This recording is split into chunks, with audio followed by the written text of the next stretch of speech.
Assalamualaikum warahmatullahi wabarakatuh. Mohon izin memperkenalkan diri. Kami dari kelompok 2A Angkatan 20, Latsar CPNS tahun 2021.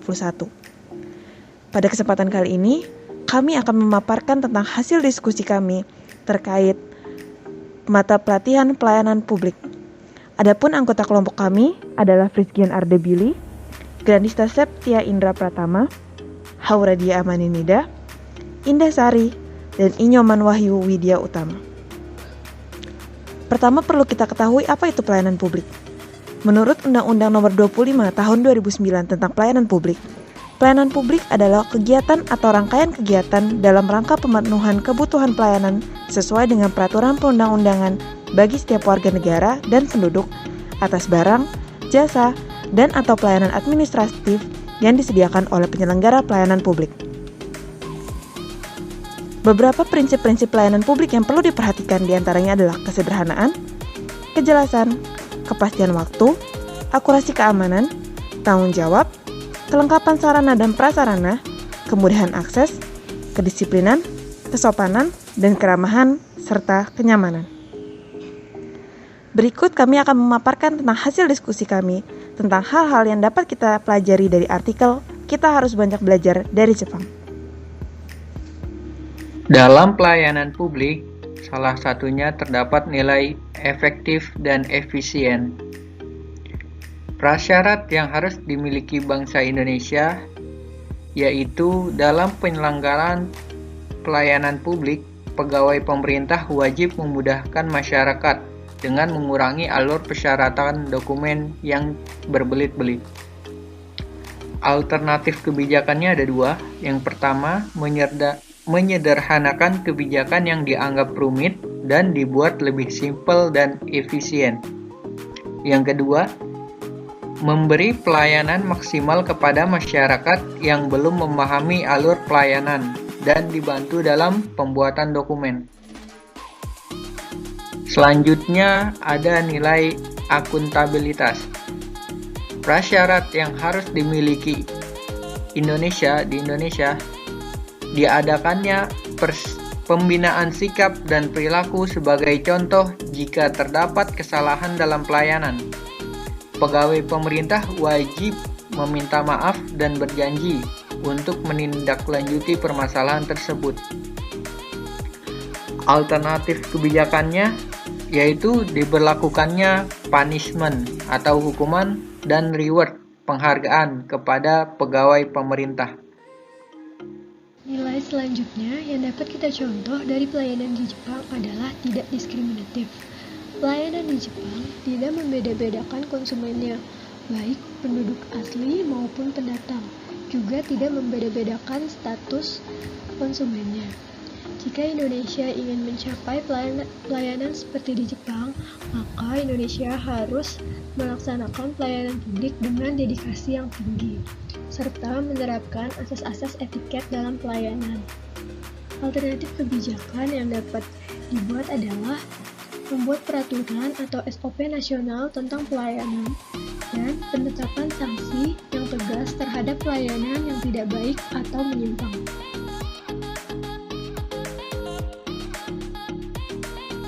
Selanjutnya adalah pelayanan yang transparan.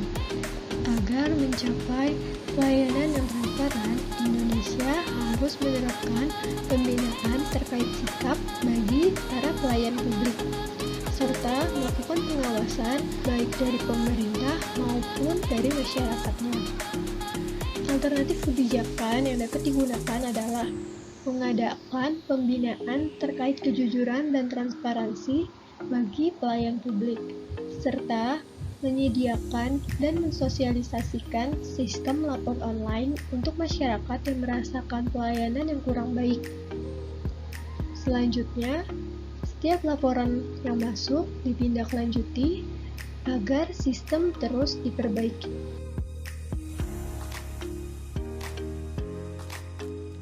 Selanjutnya, partisipatif. Dalam artikel terlihat bahwa masyarakat Jepang yang melanggar aturan lalu lintas tidak berusaha lari dari pihak kepolisian setempat. Selain itu, masyarakat Jepang lebih sering menggunakan transportasi umum dibandingkan kendaraan pribadi. Hal tersebut membuktikan bahwa masyarakat Jepang melaksanakan pelayanan dari pemerintah dengan sangat baik. Selain itu, adapun persyaratan yang harus dimiliki Indonesia, yaitu dalam menyelenggarakan pelayanan publik yang dibutuhkan masyarakat, pemerintah Indonesia perlu melibatkan masyarakat dalam merencanakan, melaksanakan, dan mengevaluasi hasilnya. Adapun alternatif kebijakan yang diambil yaitu membuat survei, masukan, dan kritikan melalui pendapat masyarakat mengenai pengalaman dalam memperoleh pelayanan dari instansi pemerintah. Selanjutnya, responsif. Dari artikel terlihat bahwa ketika terdapat kesalahan terkait tagihan listrik, petugas listrik langsung datang untuk meminta maaf dan menarik slip tagihan. Hal tersebut membuktikan bahwa petugas listrik di Jepang memberikan pelayanan sangat cepat dan bertanggung jawab. Adapun prasyarat yang harus dimiliki Indonesia agar memberikan pelayanan seperti Jepang, yaitu dalam penyelenggaraan pelayanan publik, pemerintah Indonesia wajib mendengar dan memenuhi tuntutan kebutuhan warga negaranya. Adapun alternatif kebijakan yang lain, yaitu membangun sistem pengaduan dari masyarakat serta memberikan solusi dari masalah tersebut.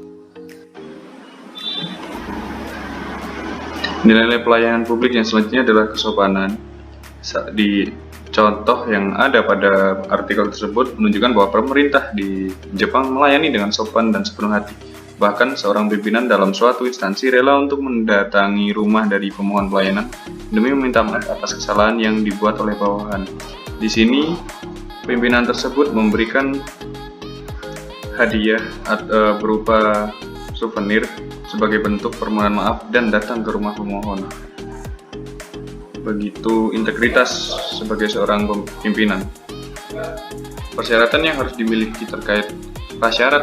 dimiliki Indonesia terkait kesopanan yaitu menerapkan nilai aneka dalam melayani setiap warga negara dengan sebaik-baiknya dan memberikan sikap terbaik ketika memberikan pelayanan kepada setiap individu yang membutuhkan pelayanan dalam bentuk apapun. Selanjutnya, alternatif kebijakan yang harus diwujudkan yaitu membangun kesadaran pribadi atau tiap individu ASN agar menerapkan sikap selalu menjunjung tinggi kesopanan dan memberikan pelayanan terbaik kepada setiap orang yang meminta pelayanan terkait administrasi maupun lainnya sebagai bentuk penerapan profesionalisme ASN.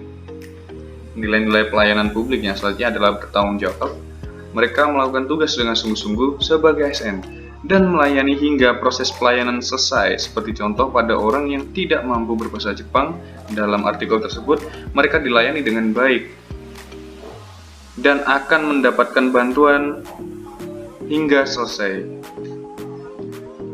Prasyarat yang harus dimiliki Indonesia terkait bertanggung jawab yaitu menerapkan nilai aneka dalam melayani setiap warga negara atau masyarakat dengan sepenuh hati agar pelayanan berjalan dengan baik kepada setiap masyarakat sesuai tugas masing-masing. Jadi ketika ASN di sini memiliki tanggung jawab sesuai tugas yang diberikan harus dikerjakan dengan sungguh-sungguh dan sebenar-benarnya. Kemudian alternatif kebijakan yang harus diwujudkan yaitu membangun kesadaran pribadi bahwa sebagai ASN harus mampu menjalankan tugas dengan baik sesuai dengan tugas utamanya dalam pelayanan publik dan menanamkan rasa bangga menjadi ASN agar pelayanan berjalan dengan baik dan benar tanpa mengurangi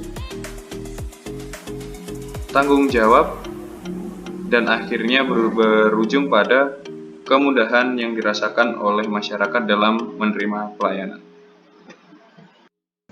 Berdasarkan pemaparan tentang poin-poin yang bisa kita pelajari tersebut, kita harap bahwa kedepannya Indonesia dapat mewujudkan pelayanan publik yang lebih baik untuk masyarakat. Kurang lebihnya sekian yang bisa kami sampaikan. Mohon maaf jika ada salah kata.